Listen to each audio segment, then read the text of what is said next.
మరి పెట్టుకోవచ్చా లేదా? పక్క వాళ్ళతోని సూటిపోటి మాటలు చాలా ఇబ్బందిగా అనిపిస్తుంది. 6 నెలలైంది నా భర్త చనిపోయి. అమ్మవారికి నేను పూజ కూడా చేసుకోలేకపోతున్నాను. మరి ఏం చేయమంటారు? మీరు కుంకుమ బొట్టు పెట్టుకోవచ్చు, ఏం అభ్యంతరం లేదు.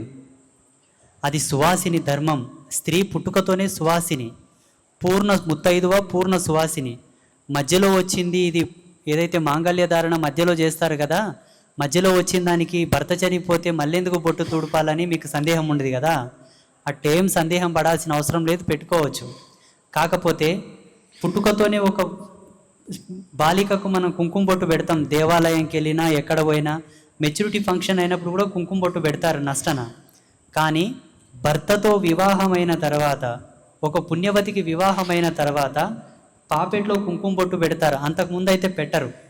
మెట్టెలు పెళ్లిలోనే పెడతారు, అంతకుముందు మెట్టెలు ఉండవు. మెడలో మంగళసూత్రం పెళ్ళైన తర్వాతనే మెడలో పడుతుంది, అంతకుముందు ఉండదు. ఎక్కడైతే వివాహం జరిగిన సందర్భం నుంచి ఏవేవైతే ధరిస్తాం అవి మటుకు తీయాలి. భర్తతో వివాహమైనప్పుడు ఏమేమి ఉత్తమంగా ధరిస్తామో అవి మటుకు తీయాలి. అంతకు ముందున్నవేవి తీయాల్సిన అవసరం లేదు. గాజులు చిన్నపిల్లప్పుడే గాజులు వేస్తారు, నష్టన బొట్టు చిన్నప్పటి నుంచే పెట్టుకుంటారు, ఇవేమి తీయవలసిన అవసరం లేదు. సిగలో పూలు కూడా చిన్నప్పటి నుంచే పెట్టుకుంటారు, అవేమి తీయవలసినటువంటి అవసరం లేదు. ఎప్పుడైతే వివాహమైనప్పుడు సందర్భాన్ని అనుసరించి ఏమైతే పెట్టుకుంటారో అవి మటుకు తీయాలి. ఇది శాస్త్రధర్మం.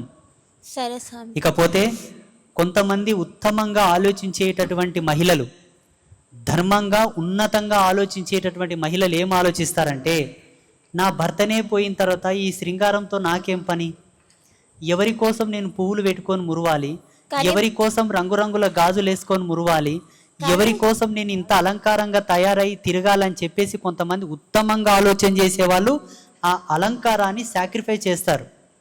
సర్వం త్యజించి వేసి నా సర్వం కోల్పోయాను, నా సమస్తం పోయింది, నా పండగ పోయింది, నా శోభ పోయింది అని చెప్పి వాళ్ళు ధర్మాన్ని అనుసరించి అలా ఉంటారు. కొంతమంది అలా ఉండడం ఇష్టం లేని వాళ్ళు అన్నీ అలంకరించుకొని తిరగవచ్చు, ఎవరు అభ్యంతరం చెప్పరు. కొంతమంది అంటున్నారంటే వాళ్ళు ఏదో పాతకాలపు ఆచారాలకు కట్టుబడి వాళ్ళ పాత తరం లోపల ఆచరించినటువంటి ఆచారాలకు వాళ్ళు ధర్మంగా నడుచుకొని అంటుంటారు. వాళ్ళ మాటలు పట్టించుకోవాల్సిన అవసరం ఏం లేదు. బయట సొసైటీలోన మగవాళ్ళందరూ చాలా చులకనగా చూస్తారు స్వామి. ముఖాన బొట్టు లేకపోతే అమ్మాయి ఎందుకు బొట్టు పెట్టుకోవట్లేదు అనేసి చాలా చులకనగా చూస్తారు. అది ఎవరికి మాకు అర్థమవుతుంది, మా మనసుకి తెలుస్తుంది. కానీ అవతలకి మేము చెప్పలేము, ఇట్లా నా భర్త చనిపోయింది అనేసి నేను పక్క వాళ్ళతో చెప్పలేను. నేను అనేవాళ్ళు ఏ వంకతోనని అంటారు, వాళ్ళ గురించి పట్టించుకోవద్దు. ఇప్పుడు ఏమంటారు, సమాజంలో హిందువుగా ఉండకూడదని చెప్పేసి చాలామంది మనకు రకరకాలుగా ప్రలోభపడుతున్నారు. మనం ఏమైనా ఉండకుండా పోతున్నామా? మన ధర్మం మనది, మన శాస్త్రం మనది, మన గౌరవం మనది. ఇప్పుడు మీకు సమాధానం దొరికింది కదా, నేను చెప్పాను కదా మీకు, నేను చెప్పింది మీకు అర్థమైంది కదా. ఏవైతే వివాహ తంతులో మనకు ధరింపజేస్తారో వాటినే వదిలివేయండి, మిగతాయి మనకి ఏం తీయవలసిన అవసరం లేదు. అర్థమైంది కదా? అర్థమైంది. శుభం.